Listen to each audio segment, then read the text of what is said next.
Evangelho de Lucas, capítulo de número 4. A tentação de Jesus. Vou ler.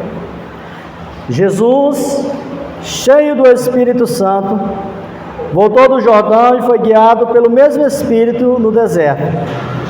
Durante 40 dias, sendo tentado pelo diabo, nada comeu naqueles dias, ao fim dos quais teve fome.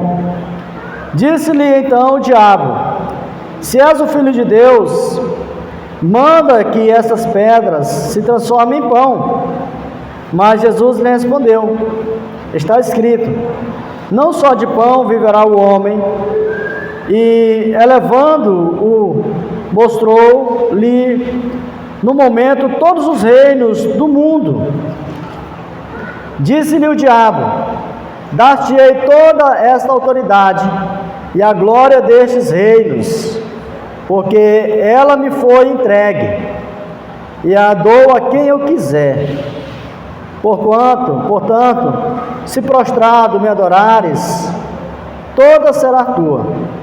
Mas Jesus lhe respondeu: está escrito, ao Senhor teu Deus adorarás, e só a Ele darás culto. Então o levou a Jerusalém e o colocou sobre o pináculo do templo, e disse: se és o Filho de Deus, atira-te daqui abaixo, porque está escrito, aos seus anjos ordenará a teu respeito que te guarde, e eles te susterão nas tuas mãos, para não tropeçares em alguma pedra. Respondeu-lhe Jesus: dito está, não tentarás o Senhor teu Deus. Passadas que foram as tentações de toda sorte, apartou-se dele o diabo até momento oportuno. Amém. Bom, você já foi enganado alguma vez? Alguém já lhe enganou com alguma conversa, alguma promessa? Nós vivemos hoje num mundo em que, com a internet, muitas pessoas são enganadas, né? Talvez aqui muitos já passaram por essa experiência de comprar e não vir, de comprar uma coisa e chegar outra, né? Muitos conhecem, já foram, talvez conhecem alguém que foi enganado com aqueles golpes que vem em nome de um banco ou em nome de alguém pedindo ajuda. Eu já caí nesses golpes, já fui enganado, né? E o sentimento, irmãos, de ter sido enganado é ruim, né? É um sentimento ruim. E quando a gente é enganado em toda e qualquer área da nossa vida, a gente às vezes sofre com isso, tem sentimentos de tristeza, de perdas. E quando nós não tomarmos, quando a gente é enganado também por pessoas que às vezes usam, né, da nossa boa vontade para nos enganar, isso gera profundas feridas em nós, às vezes, sofrimentos que se aumentam quanto mais o tempo passa. E quando nós tomamos alguma decisão errada por termos sido enganados, além do sofrimento, irmãos, que temos de suportar, nós devemos também ter coragem de mudar, de tentar consertar o nosso erro, aquilo que nós muitas vezes demos lugar para ser enganados. A gente precisa corrigir isso, né? Quando se refere à questão desses golpes de internet, a gente tem que ficar mais atento, né? Procurar mudar isso, a gente está mais atento aos números que liga, aos sites, lojas que a gente compra, não é mesmo? Então, irmãos, nós não devemos continuar, né? Permanecer vulneráveis a isso, a esses enganos. Satanás, ele é chamado na Bíblia de enganador, né? Há texto na Bíblia, na palavra de Deus, que ele é chamado de enganador. E para enganar, ele usa muitas artimanhas, ele usa promessas, ele vem com fala dócil, ele oferece riqueza, ele oferece sucesso, ele oferece poder, ele oferece fama. O diabo, ele é sedutor, ele é enganador, e ele sabe as manhas, né? Esse linguajar que é usado muitas vezes, o cara sabe as manhas para enganar. Os caras da internet sabem, eles sabem como chegar, como conversar, né? Como se passar por uma pessoa, por uma empresa, um banco. E Satanás, irmãos, ele sabe as manhas para enganar, né? Ele usa de forma distorcida, muitas vezes, a palavra de Deus. Ele usa, né, a palavra de Deus de uma forma distorcida, fora de contexto, para enganar as pessoas. Foi assim no início, com Adão e Eva. Ele usou a palavra, distorceu a palavra, usou a palavra fora do contexto, para enganar Adão e Eva.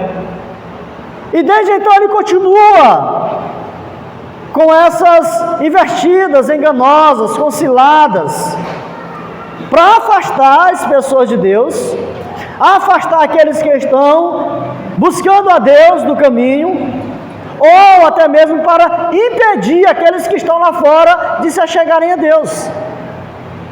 É essa a luta do diabo, é fazer com que você se afaste de Deus, é fazer com que nós que aqui estamos, nós que cremos e outros mais espalhados pelo mundo afora que estamos nesse caminho, nos afastemos de Deus. Ele vai lutar diariamente para te afastar de Deus. E ele vai lutar para impedir que pessoas que estão afastadas se acheguem a Deus. Satanás, irmãos, ele tentou enganar o próprio Jesus. Ele tentou enganar o próprio Jesus. No texto que nós lemos aqui, fala isso. Mas ele não conseguiu, ele não teve bom êxito, porque Jesus estava muito bem preparado. Com jejum, oração, vida de santidade, total domínio da situação e conhecimento da palavra. O diabo se aproxima de Cristo para tentar, para enganar. E ele procura também, irmão, se aproximar de nós, para tentar nos enganar, para nos afastar do Senhor, para confundir a nossa mente. E nós precisamos, irmãos, olhar para o exemplo de Cristo, para não sermos enganados pelas ciladas do diabo. Estarmos preparados, buscarmos viver uma vida de oração, conhecimento da palavra, procurar, colocar, exercer uma parte do fruto do Espírito, que é domínio próprio. Nós precisamos, irmãos, dessas coisas. Nós temos os nossos próprios enganos, que muitas vezes é cilada de Satanás, muitas vezes. E não só nós, mas o mundo também, irmãos, vive enganado. Vive enganado. E quais são esses enganos que o mundo vive e que o diabo tenta passar e transmitir para a igreja, como ele tentou passar para Jesus? Eram enganos que ele já fazia e praticava para o resto das pessoas, e que ele continua fazendo isso. E são enganos que ele tentou passar para Jesus, e são enganos que ele tenta passar para a igreja, para nós. Que enganos são esses? Pensar que só de pão viverá o homem, ou só de coisas materiais viverá o homem, só daquilo que é material. No texto que nós lemos, quando Satanás se aproxima de Jesus e ele percebe Jesus com fome, o texto diz que Jesus sentiu fome. Naquele período ali de oração de 40 dias no deserto, e ele ficou sem comer. Então Satanás se aproxima de Jesus, e o versículo 3 diz: disse-lhe então o diabo: se és o Filho de Deus, manda que essas pedras se transformem em pão. Mas Jesus lhe respondeu: está escrito, não só de pão viverá o homem. Irmãos, o homem, ele tem colocado o pão em primeiro lugar. O homem, ele tem colocado as coisas materiais em primeiro lugar.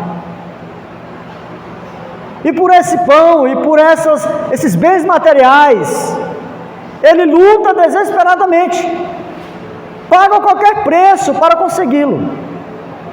Eu não estou aqui dizendo que nós não devemos lutar pelo pão de cada dia, devemos lutar pelo pão de cada dia, precisamos lutar pelo pão de cada dia, acordar cedo, trabalhar e a luta, né? Mas não é colocar essas coisas acima de Deus, mas é seguir o conselho do próprio Cristo, que diz: buscar primeiro o reino de Deus e a sua justiça, e essas coisas serão acrescentadas, porque Deus vai lhe dando força para trabalhar, vai abrindo portas para trabalhar, vai lhe dando saúde, e essas coisas vão sendo acrescentadas, sem a necessidade de nós atropelarmos aquilo que deve ser prioridade. Às vezes o preço que as pessoas pagam, que muitas vezes nós somos tentados a pagar para termos o pão de cada dia, ou termos bens materiais, é a vida familiar. Quantas pessoas, irmãos, que na luta dessas coisas perdem a vida familiar, não tem convívio com a família. Agradeça a Deus por você viver numa cidade em que não há essas correrias, essas loucuras da cidade grande, em que as pessoas não têm sequer o convívio familiar adequado que deveria ter. Pais que não conseguem conviver com os filhos porque levanta de madrugada, os filhos estão dormindo, sai para o trabalho, quando chega à noite e tarde, o filho já está dormindo novamente. Então essa é uma coisa que muita gente, é o preço que muita gente paga por essas coisas.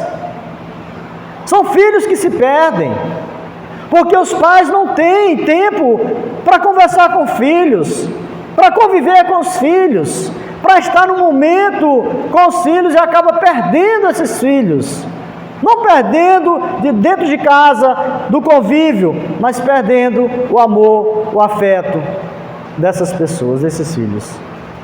São esposas que às vezes perdem o esposo, esposos que perdem a esposa, pela busca e a luta dessas coisas, porque são colocados de lado. E a prioridade é o quê? É enricar. A prioridade é o quê? É conseguir os seus bens materiais.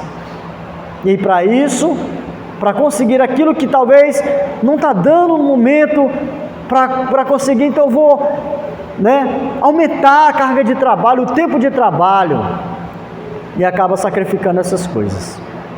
Alguns conseguem descobrir esse engano a tempo de consertar, mas outros nunca conseguem descobrir e sofrem as consequências pelo resto da sua vida. Perdem os filhos para a droga, perdem os filhos para a prostituição, perdem os filhos para a criminalidade, perdem esposo para a ansiedade e depressão, perdem até mesmo levando ao próprio divórcio, perde a saúde, perde a paz, perde a alma. Viver, irmãos, pelo pão de cada dia é uma forma de expressar a luta, a busca humana por aquilo que é material. É isso que está dizendo aqui. Viver só para isso. Repito, não estou dizendo aqui que não é para ninguém trabalhar e lutar pelo pão de cada dia. Não estou dizendo aqui que é para a moça não levantar amanhã às 6 horas, ou antes, e ir lá para Max Pão, para quando a gente chegar lá ter um pão quente, ela atendendo. Não estou dizendo que não é para a divina, talvez ainda hoje vai preparar bolo para vender amanhã, não é isso. É a gente não ultrapassar os limites daquilo que é prioridade em nossa vida. É não viver apenas pelo pão de cada dia ou pelo aquilo que é material. É saber que nós temos um Espírito e que precisa da palavra de Deus, e que precisa da comunhão com Deus, e que precisa buscar esse Deus. Precisamos, irmão, da palavra que alimenta a nossa alma, que nos sustenta na jornada da vida, porque senão nós estaremos semelhante àquele homem que Jesus falou, que tinha grandes riquezas, mas que foi feito um questionamento: louco, hoje te pedirão a tua alma, e que tu tem preparados para quem? Para que será? Quantas pessoas, irmãos, que esquecem, que vivem na luta dessas coisas, da busca dessas coisas, do que é material. Talvez até morre rico, conseguiu, mas pobre espiritualmente. Deixou muitos tesouros aqui, mas não juntou nenhum tesouro no céu. Jesus teve fome física, mas estava cheio da palavra. Cheio da palavra. Qual foi a última palavra que Jesus ouviu antes de ir para o deserto? A palavra de Deus, do Pai, dizendo: este é o meu Filho amado, em quem me comprazo. Satanás, então, tenta se aproximar dizendo: se tu és Filho de Deus, querendo colocar em dúvida de que ele de fato era Filho de Deus. Mas ele tinha ouvido essa palavra: tu és meu Filho amado, em ti eu me comprazo, em ti eu me alegro. Jesus conhecia a palavra, porque quando o diabo diz: olha, se tu se prostrar aqui, porque tu é Filho de Deus, então transforma essa pedra em pão e coma. Tu tem poder para isso. O Senhor pode fazer qualquer coisa. Ele então conhece aquilo que foi escrito por Moisés, que está em Deuteronômio, que diz: nem só de pão viverá o homem. Então Jesus não foi enganado, né? Enganado a pensar ou a agir dessa forma, de que só de pão viverá o homem. Qual é o outro engano, irmãos, que o diabo tentou passar para Jesus e que ele tenta nós aqui e tenta passar para o mundo? É negar ou transferir a adoração que pertence a Deus. Negar a adoração a Deus, ou transferir essa adoração que pertence a Deus a outra coisa, a um ser, a uma pessoa, a um membro da família, a uma coisa, algo eletrônico, alguma coisa assim. O versículo 5 diz assim: e ele, elevando-o, mostrou-lhe no momento todos os reinos do mundo. Disse-lhe o diabo: dar-te-ei toda a autoridade e a glória destes reinos, porque ela me foi entregue, e a dou a quem eu quiser. Portanto, se prostrado me adorares, toda será tua. Mas Jesus lhe respondeu: está escrito: ao Senhor teu Deus adorarás, e só a Ele darás culto. Novamente Jesus refuta esse desejo de Satanás, de Jesus o adorar. Irmãos, que Satanás, ele tem na adoração o seu maior desejo. O que Satanás mais deseja é ser adorado pelos homens, é ser adorado pelos anjos. O que Satanás mais deseja é ser adorado pelo próprio céu. Foi exatamente isso que fez com que ele se tornasse Satanás. Foi exatamente isso, porque ele queria ser igual a Deus, para ser adorado e ser servido. Como não deu certo lá no céu, para ele receber a adoração dos anjos que adoravam a Deus, ele tenta fazer isso aqui. Ele quer que ele quer que você, ele quer que o mundo inteiro o adore. Para isso, ele vai oferecer coisas. Ele vai oferecer poder. Ele vai oferecer fama. Ele vai oferecer autoridade. Ele mostra todos os reinos do mundo para Jesus. Como se Jesus não fosse dono de tudo, né? Todos os reinos do mundo. Diz: olha, tudo isso eu vou te dar, né? Eu vou te dar se prostrado tu me adorar. Basta tu me prostrar e me adorar. Irmãos, quantas pessoas têm se prostrado? Tantas pessoas têm se prostrado no dia de Satanás para o adorar. Ele tentou Jesus para arrancar dele a adoração para si, oferecendo-lhe autoridade e glória terrena. E Satanás, irmãos, continua com a mesma tática, oferecendo ao homem e ao mundo coisas materiais, autoridade, glória, poder, fama. Quantos têm caído nisso? Quantos têm caído nisso?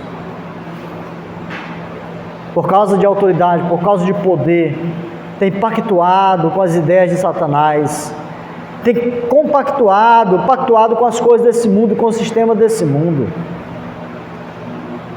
porque querem isso, e Satanás sabe que essa é uma vaidade humana, ele sabe que essa é uma vaidade humana, querer ser reconhecido, aplaudido, né?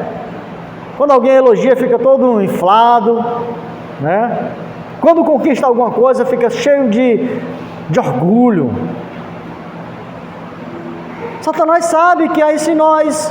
Quando alguém vem lá e elogia, tu jogou bem hoje, né?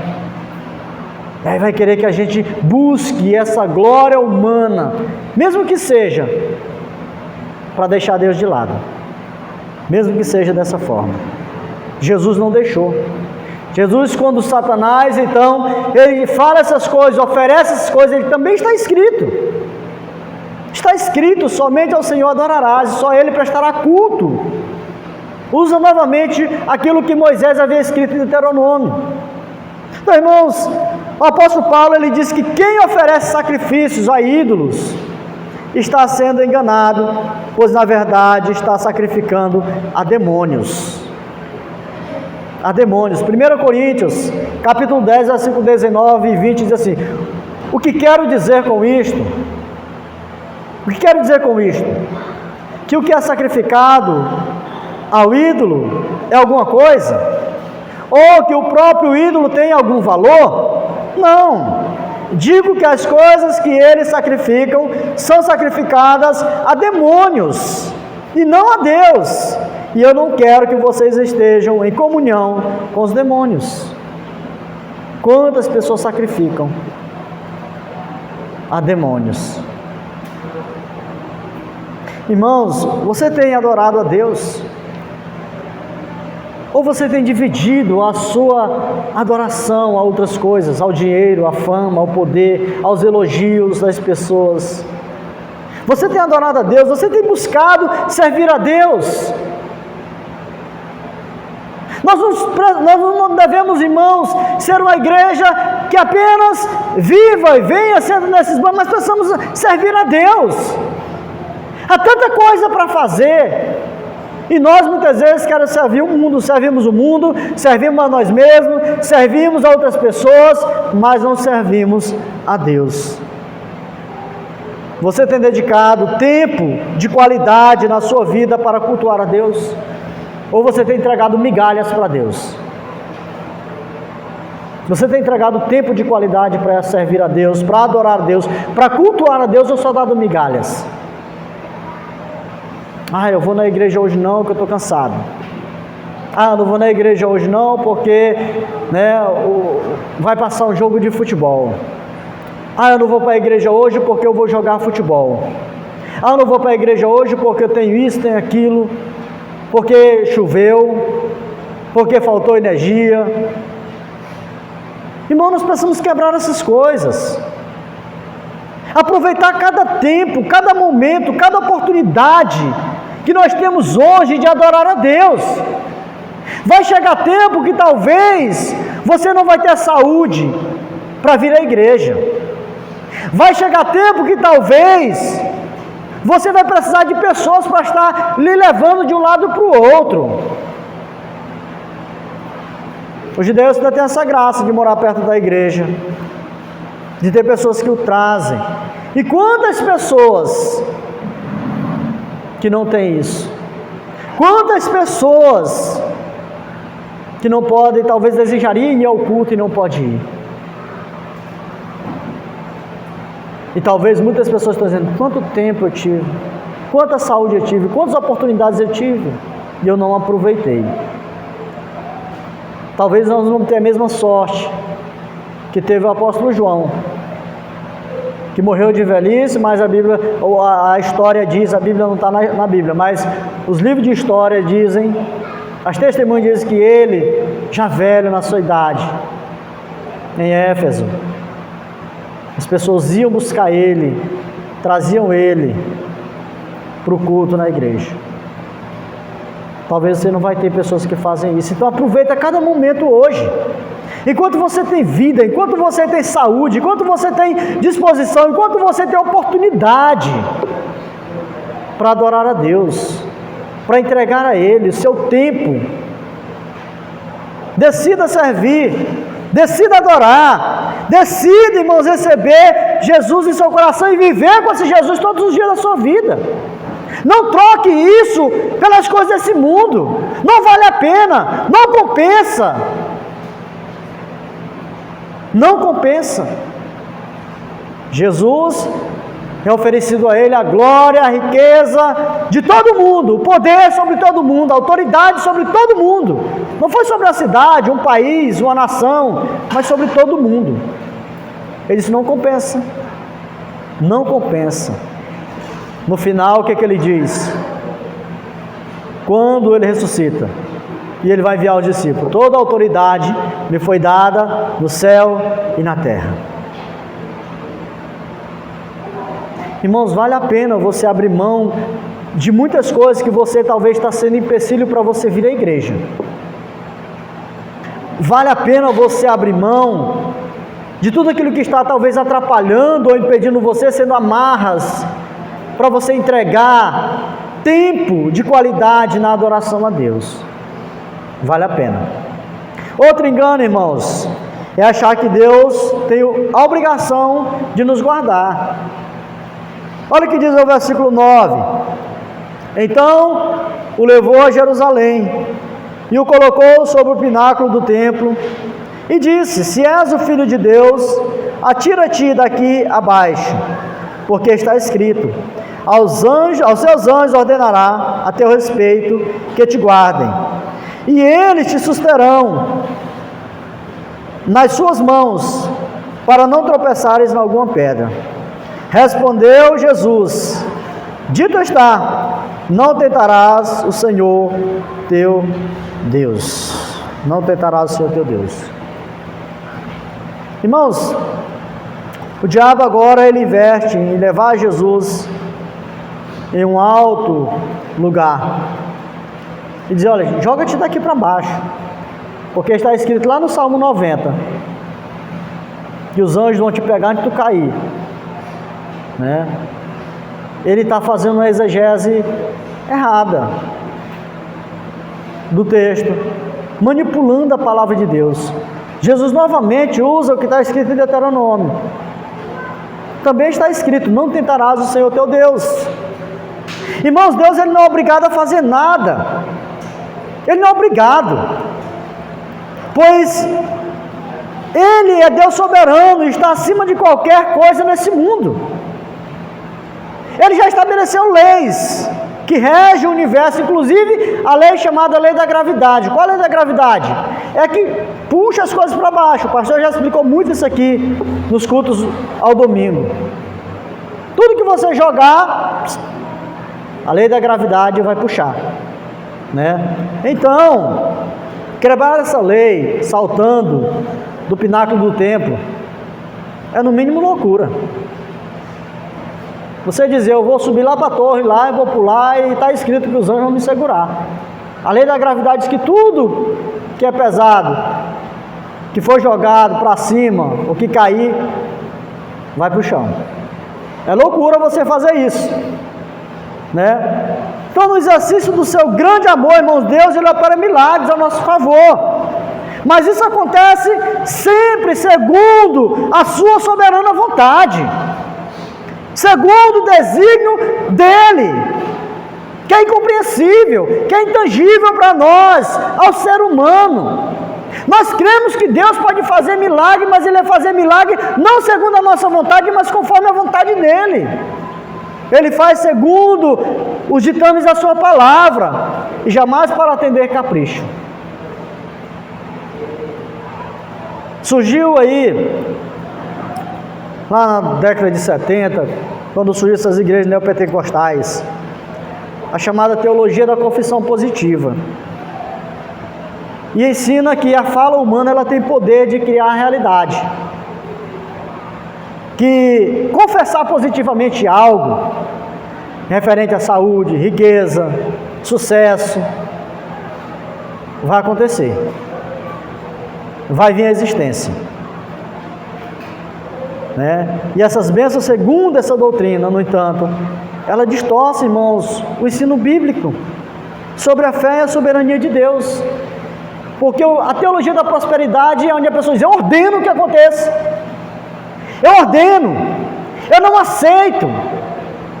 Quem somos nós, irmãos, para ordenar alguma coisa? Nós temos que fazer como falaram Sadraque, Mesaque e Abednego. Se o Senhor quiser, Ele vai nos livrar dessa fornalha, mas nós não vamos nos prostrar. É se Ele quiser. Não é dizer: eu ordeno, eu vou ordenar e o fogo não vai me queimar. Quem somos nós, irmãos, para isso? Deus, Ele tem poder se Ele quiser. Ele faz, Ele opera milagre, Ele dá vida, Ele ressuscita, Ele cura, mas é se Ele quiser. O próprio Jesus nos ensinou a orar, dizendo: seja feita a tua vontade, assim na terra como no céu. Ele não atende a pedidos que são apenas para deleite. Não. Tiago, explicando sobre isso, ele fala, Tiago 4,3: pedem e não recebem, porque pedem mal, para esbanjar em seus prazeres. Quantas pessoas estão pedindo para esbanjar nos seus prazeres? Para se achar superior a outros, mais crente, mais espiritual, mais poderoso do que outros. Mas um coração quebrantado e contrito, o Senhor não despreza. Foi isso que Davi disse: o Senhor despreza a soberba, a altivez, o orgulho, né? O Senhor despreza essas coisas, mas Ele não despreza um coração contrito e quebrantado. Davi falou isso no Salmo 51, versículo 17, no Salmo 34, 18. Até cantamos, né? O quebrantado coração move o coração de Deus, né? Então, irmãos, Deus, Ele não age da forma como o homem quer, mas como Ele quer. Como Ele quer. Ele não vai além do que Ele estabeleceu na sua palavra, além das suas leis. A lei da gravidade diz que vai para baixo. Jesus não vai de forma alguma. Ele não precisava nem de anjo para não cair, para não bater no chão, nas pedras. Mas Ele sabia que é uma lei que rege o universo, estabelecida pelo próprio Pai, né? Outra coisa, irmãos, para nós finalizarmos, outro engano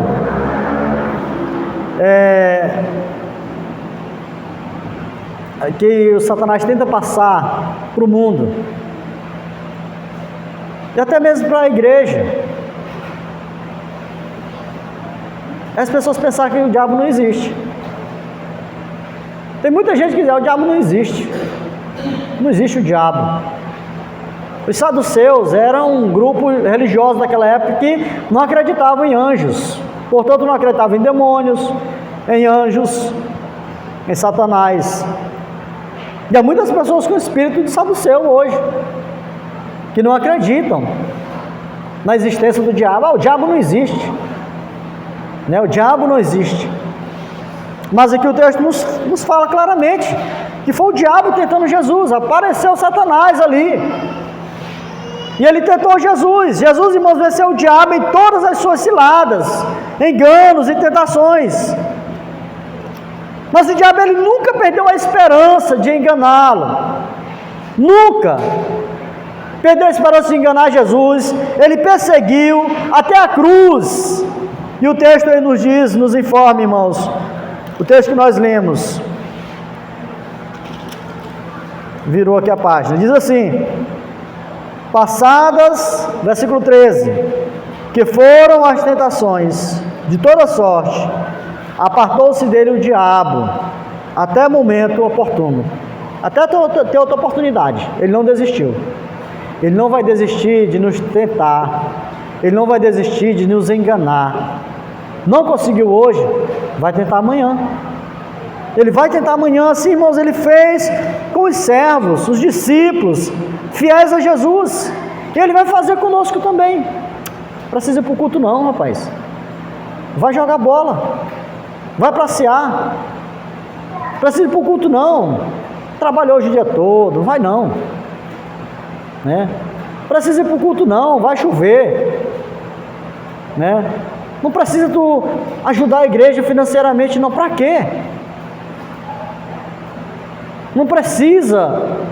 Você crê naquilo que é ensinado na Bíblia. Não precisa.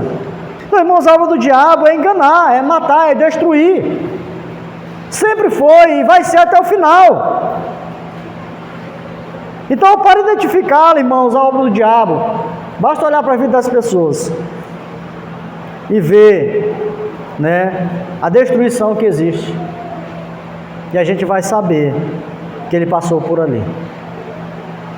Quantas famílias, quantas pessoas destruídas. E a gente olhando com cuidado, dizer: o diabo passou por ali. O diabo enganou aquele. O diabo, ele teve êxito nas suas investidas ali. A única forma, irmão, de expulsá-lo, de detê-lo, é estar com Cristo, é estar com a palavra. Jesus resistiu firmemente com a palavra. Quando o diabo dizer para você que você não deve congregar, vir à igreja, diz assim: está escrito, como disse Jesus, está escrito que eu devo congregar.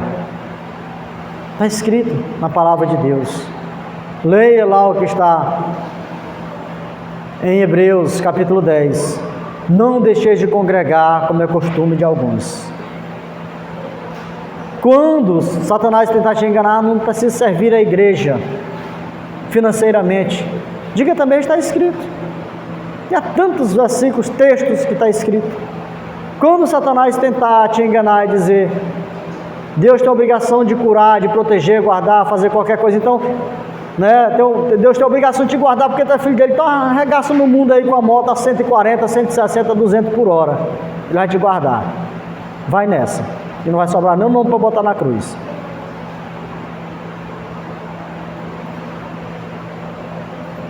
Então, irmãos, que o Senhor possa nos ajudar a cada dia viver ouvindo a sua palavra e praticando essa palavra.